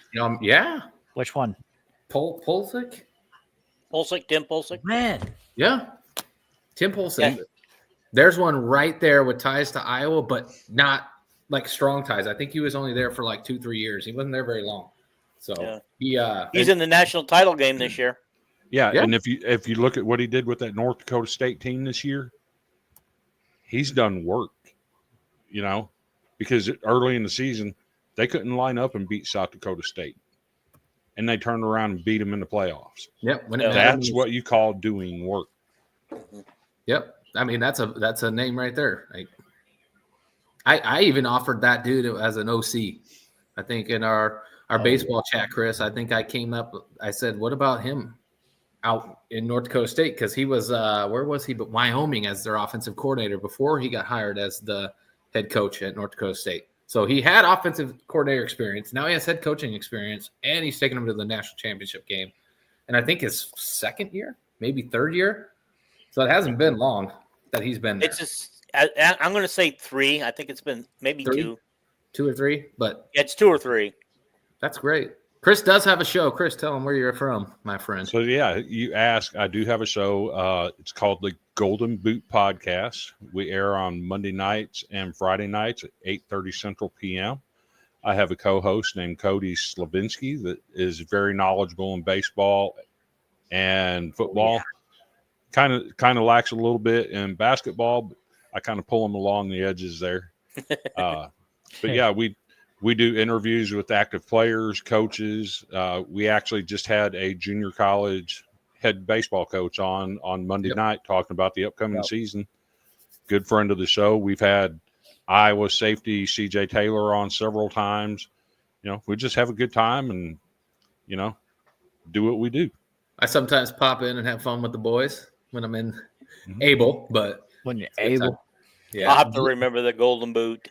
Jason, Chris is going to be doing the baseball show with us this year. So he will be with us. He probably won't have Vandy in the background, but if he does, I'm okay with it. Because he's going to bring the wealth of knowledge on all of baseball as well, so we can get an idea of Jason's talking about his radio voice, and I'm thinking he does have a good radio voice. It makes you feel like whatever he says, you got to believe it. It's like calming. Okay. Yep. He's keeping you focused. So he did ask if this is a ring back here. No, I actually found a shirt on Facebook that said it's a Vandy thing you wouldn't understand. And I got it, and I made it my background picture that I use sometimes. But if you want to know about Vanderbilt and rings, we do have 2 College World Series championships and 2 runners-up since 2014. That's because you have all those extra scholarships, bro. That's right. It's got to be it, right? So look at this. He came from Vandy. Norm Parker wow. Was an assistant at Vanderbilt. Yes. Wow. And Michigan State. Yeah, we knew about Michigan State. Yep. You did both. You'd be surprised at some of the guys that have been assistant coaches at Vanderbilt or head coach. One's in the playoff right now. Yes. Mr. James Franklin. You like that guy? Oh, I love James. He comes back to Nashville quite often, goes to Vanderbilt basketball and baseball games, get to visit with him. He's a great dude. That's awesome. That is cool. I'm gonna have to come up there for a game then. So Chris, you're in Nashville then or not? I'm about an hour south of Nashville. I can leave my house and be at Vanderbilt Stadium in about 50 minutes. Okay. I just wondered if you went to the game yesterday. Or Monday. Was it Monday already? Yeah. I actually had to work. I didn't even get to go in my bowl game. It's 2.5 hours away, and I didn't get to go because I had to work. See, I told you in our group chat, man, like if my work schedule was better, man, I would have been up there and been making you come out and go to the Music City Bowl with me, but I wasn't able to. But James, that is funny, but it's yes, Tyler Barnes was at Vanderbilt too. Yes. Yeah. By the way, what makes that comment funny was Caleb Williams sending a text to Troy telling him that he won't be punting that much. Yeah, that's what makes that statement funny. And now he has more. I love it. You remember him? I do remember Spencer. Good kid. That's awesome. That is cool. Yeah, well, Iowa used to not get the in-state guys to stay. Now they are. You talk about in-state guys to stay. I remember my senior year going to state tournament in basketball with Manila High School. Okay. I got to see Morgan Wheat play for West Des Moines Valley, who ended up going to Vanderbilt and then transferred out of Vandy and went to Iowa State. That's funny. That's full circle shit right there. Yes. Facts. Jay, congratulations, man. Yeah, buddy. Congratulations. That's like a double whammy right there. Right. Congrats, dude. That's awesome. Could have been a triple whammy if you won the game, right? We don't want to talk about that. I thought that ring was for your bowl win that we don't have. So on the bowl game, the part that got me was when you lined up on 4th and 1 at the end of the game with the chance to win it. What are we doing? What was the play call? That's what I got to know. What was the play call? I don't know. Yeah. The one where the guy jumped over the line and buried our quarterback. I don't think he knew what he was doing. No, I don't think he was. That should have been a set, get low, wait, and go. That's a 6'4" quarterback. Or instead of sitting at the line of scrimmage in your stance, walk up there and snap the ball and go quick. Before the defense gets set. We look lost. Like we've never done a 2-minute drill. Yep. This is why that quarterback won't work for Iowa next year. I don't have a problem with him coming in on, red zone or goal line packages like he did at the start of the year, but I don't want to see him starting and doing the things, because obviously once people figure him out, he doesn't have the mentality to keep going. Nah, he got toasted. Yeah, so, Jason, you're not wrong. And that's why I mentioned the name Trent Dilfer to be an offensive coordinator. Okay. He has a history with Hank Brown. He coached him in high school in Nashville. Yep. That'd be a big one. And if I'm not mistaken, I think his senior year, he was something like 47 touchdowns and 1 interception. They worked magic together. That's interesting. So if you get a guy that knows his play ability in there to call that offense, man, sky's the limit. Would Dilfer leave a head coaching job to be an OC in Iowa? At UAB, he's not happy. And he doesn't ever look happy. And I'm pretty sure if he weren't offered a offensive coordinator job and resign, I'm surprised that it hasn't been announced that he's been fired yet because they're not happy with him either. Oh, wow. Interesting. Obviously not coming next year unless we have a Nick Saban incident where we just all of a sudden retire. But I don't see that coming. I think he's going to break the Big Ten record, and then after that, then we can talk whether he retires or not. I think he will. I think he wants to break the record and get out. Yeah, I do too. Personally. Yeah, we just asked that. So, Jason, he said, yeah. That's the funny part. Would he leave UAB? In a heartbeat. He has gone public on other radio shows and other entities and talked about NIL opportunities at other schools. Oh, wow. He's actually telling people, don't go to UAB to play volleyball. You can get NIL money over here. That's insane. That's funny, savage. Funny. Oh, deal. So, Chris, I know you already talked about it. Most people probably don't know. Outsider, not obviously a diehard Hawkeye fan. Still keep them close. Mm-hmm. I know you commented earlier. What are your thoughts on next year for Iowa? Besides the coaching change and this schedule. Albany's a big win. You're looking at a 50-7, 50-10 type score there. Yeah. Just Albany doesn't have anything. No. Iowa State, I mentioned it in the chat. Rocco and those wide receivers, they just know how to find a soft spot in the zone and sit down, and Rocco knows how to find them. Those guys are really, really good at that. That's a problem for Iowa. I don't see them winning that game. UMass, they're trash. They're trash. If you lose to UMass, fire everybody. I think everybody would agree at that point. Oh, yeah. Yeah. I'm not sold on Rutgers. I think last year and this year were the 2 years for Schiano to get it done there, and he hasn't. I think Iowa wins that game. Indiana, Kurt Signetti. Google me. All I do is win. I see Indiana winning that game. Wisconsin, they're going to be down. Penn State, I mean, Franklin's got them rolling. You can't deny that. I just think they're a better team at this point. Minnesota, They I have mean, a better they're quarterback. going to give you a game, but in the end, Iowa's a better football team. Oregon, despite what you saw today, oh my God, that's another animal for Iowa to tend with. Iowa doesn't have the speed to keep up with those guys. All right, hold US, on. Last time Iowa played USC in a bowl game, they said the same thing, and we ran them out of the building. We have speed, we just don't use it. that's not Oregon. Oregon's on a different that's level. true. That's true. That's true. Yep. As far as Southern Cal, that's a program in turmoil. You should handle that game. Woohoo! Sparty, Should is the key word. Yep. Yeah, right. Sparty is another team another program in turmoil. You should win that. I just feel like another year with Raiola at quarterback, Nebraska is going to be a problem next year.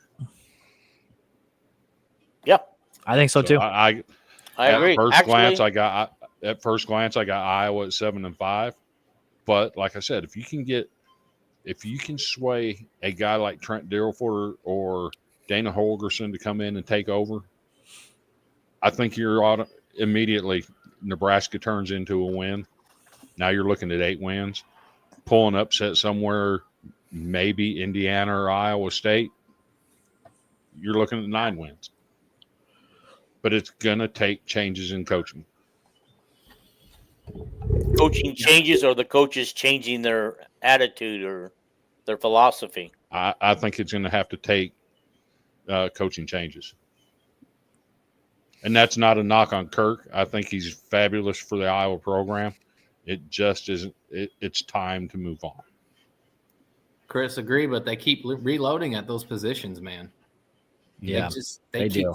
finding people that we cannot find. I don't understand. It bugs me, but there's that's just it. Have you guys? Iowa State always finds skill positions that are more talented than ours. You know, until recently, though, they weren't winning much with them. But now they figured out how to win, and I just don't understand how they get better players than we do. Texas, man. I swear to God, they're all from Texas. We're dipping in Florida now, dude. All of our running backs are from Florida now. Yep. All of them. But you know what Iowa stopped doing? Those big corn-fed offensive and defensive linemen. You know, Iowa used to.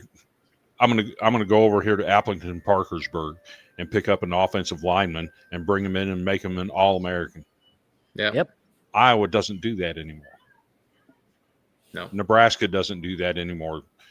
You guys like Dave Remington that Nebraska used to get, they're not doing that anymore.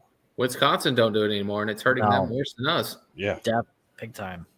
They used to do the same shit we did. They'd farm their people in Wisconsin, and now they're branching out, and it's not. Yeah, our offensive line has been down, dude. You're not wrong. I would say the last great homegrown Iowa offensive lineman, Brandon Sheriff. Yeah. And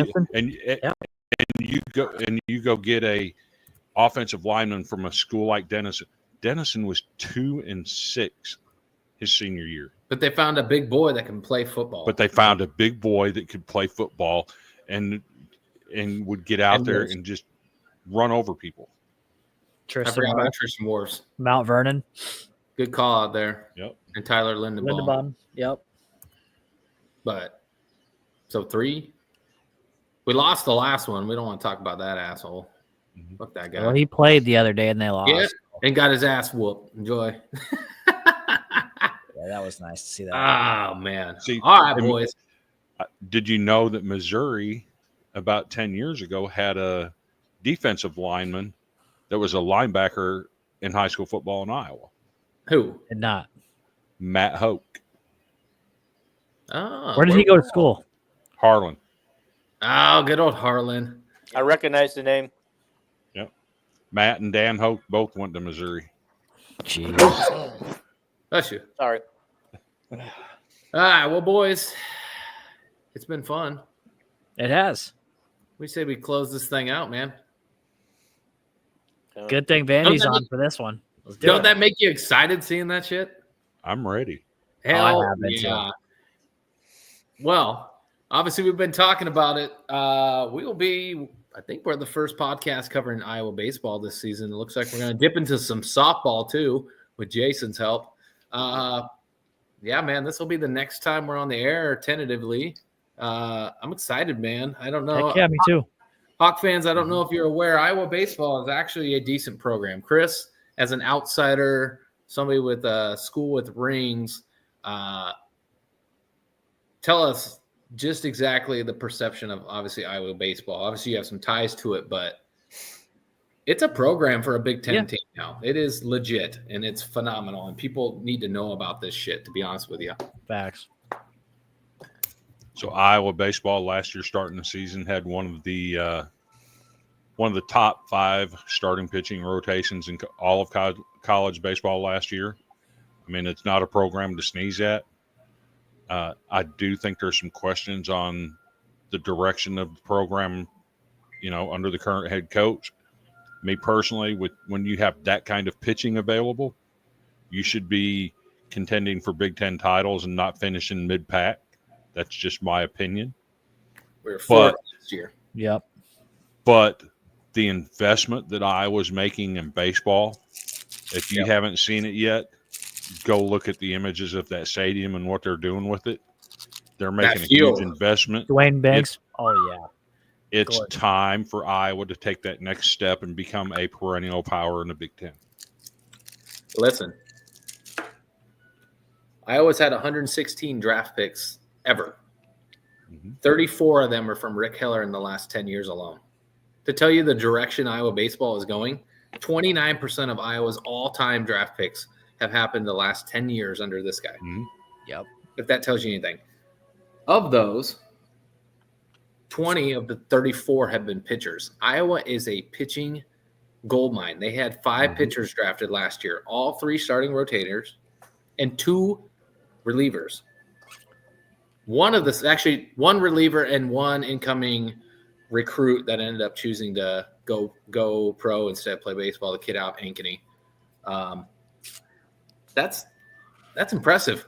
Good news is one of those players chose not to go to the MLB, and he's coming back. So our ace, Mr. Cade, God, I can't even pronounce his name. He'll be the ace for us, and that's an MLB pitcher. He was already drafted, and he's coming back. So Iowa baseball is legit, man. It is coming up, and like you said, Chris, they're investing $15 million into the stadium for upgrades and increased seating. And if you haven't seen the field, for AstroTurf, that is probably one of the sharpest looking fields in all of college baseball. Chris, would you agree? I'd agree. I'd take it. To give you a comparison, okay, Vanderbilt spent their last upgrade. They spent $15 million on their field. People talk about Vanderbilt having a rubber turf, but guess what? It plays well, and it's rated as the #1 facility in America for drainage, which you think about that drainage. What's that got to do with anything? Everything. Think about Iowa. Think about Iowa weather. Yep. Rain and snow in the spring and February, March, you're getting rain and snow. If you got a field that drains, you can play baseball. So I think that's a major investment that they're doing. Yep. And the way it looks, I've seen pictures of it. That thing is sharp. It's fantastic. I mean, I'm excited. some people have seen it. They I don't know where it was, but they shared that night game image, and they had Dwayne Banks Field all lit up next to Kennick. And dude, is that shot badass? It's actually our cover photo on our Hawkaholics Facebook page, man. That thing is sharp. So I'm excited to do this with you boys, man. This is going to be fun. Dude. A lot more to talk about, obviously, a lot more games. But, yeah, guys. Closing words. Vandy, Chris, thanks for jumping on, man. Yeah, what do you have for us before we sign off and you start jumping in and talking some college baseball with us? So If you didn't catch me earlier, I have my own show along with my co-host Cody Slavinsky. It's called the Golden Boot Podcast. We're on Monday nights and Friday nights, 8:30 p.m. Central. We typically go an hour and a half, 2 hours. We'd love to have you join us. Give us a follow and a like. You can find us on Twitter, Golden Boot Podcast. We're on YouTube, Facebook, all the socials. And I'm looking forward to it. I'm ready for some baseball. Hell yeah. I know Dean and Brandon don't know about this, but we have a college baseball group called College Baseball Smack. If you're a college baseball fan, jump in there and join us. Hell yeah, join us. We're actually going to be doing a preseason top 25. We do it every year, and the people in charge of running that group all offer their own personal top 25. We combine it all, and we come up with a group top 25 for the preseason. It's fun times, and I'm looking forward to covering some Iowa baseball. And we're coast to Big Ten coast. stuff. I love it. So awesome. Well, thanks, Chris, for jumping in with us. We'll let you continue on with your business, and we're going to wrap this up, my friend. But Happy New Year to you, buddy. Yeah, man. Happy New Year. Yeah, Happy New Year to everybody, and I'll be looking forward to seeing you when we start baseball talk. Hell yeah, baby. All right, brother. I'll talk to you later. See ya. Later, guys. See ya. All right, Mr. Dean. Yes, sir. Parting words, my friend. I'm glad you were able to join us tonight, man. Yeah. It's been fun. Okay. I will do the shameless plug as well. It's no shame. Watch our Talking Iowa Hawkeye Sports Tuesday nights for men's basketball recap and previews. And Molly and I will do women's games together. We have been doing them. If you haven't caught one of those, check out some of our videos.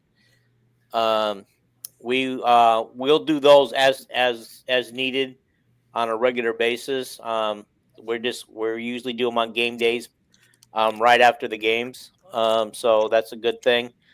And we will get into baseball a little bit later as well on my show, baseball and softball. But I usually wait for conference to start talking about it because I don't get ESPN Plus, and that's pretty much the only way to get the early season games for softball and baseball. Yeah. Well, you got Big Ten Plus, though, don't you? I do, but they don't have them on there all the time unless they're at home. Really? Yeah. The Big Ten Plus does not travel. They do not travel to away games. So here's the weird thing about baseball. So the first part of the season, your media coverage is usually supplied by whoever's putting on the beginning season tournament.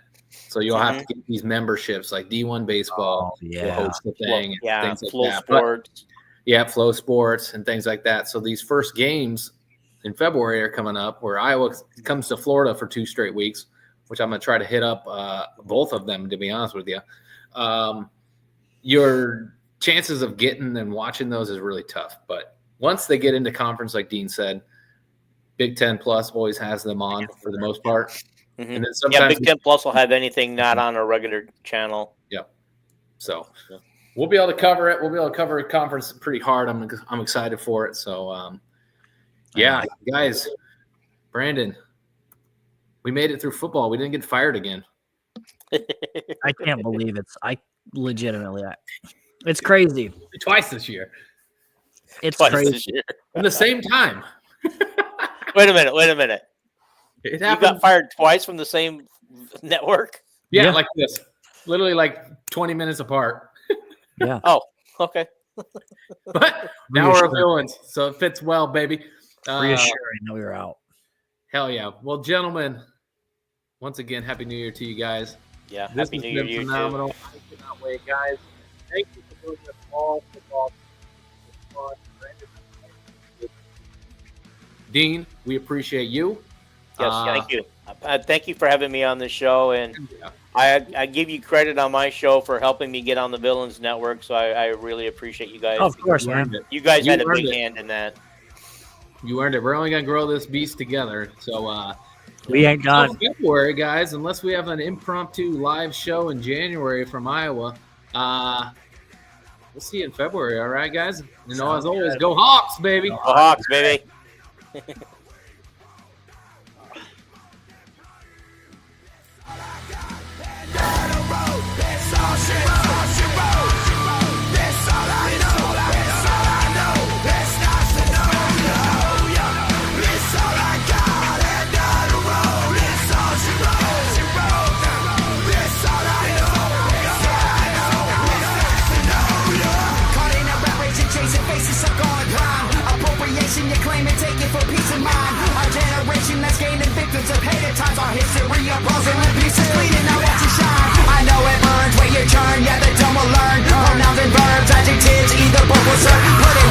magic to work, and it's absurd how we never seem to get it or kick this shit to the curb now.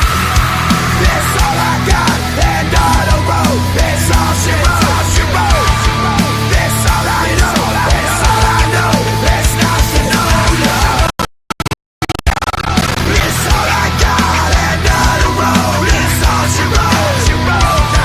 It's all I know, it's all I know, there's nothing to know. You ever wonder when it's time to stop living up here and start living down here? Don't take a loss, a double down exercise, you know where to be found. We're coming up, we're going through. No, this is the sound of a revolution.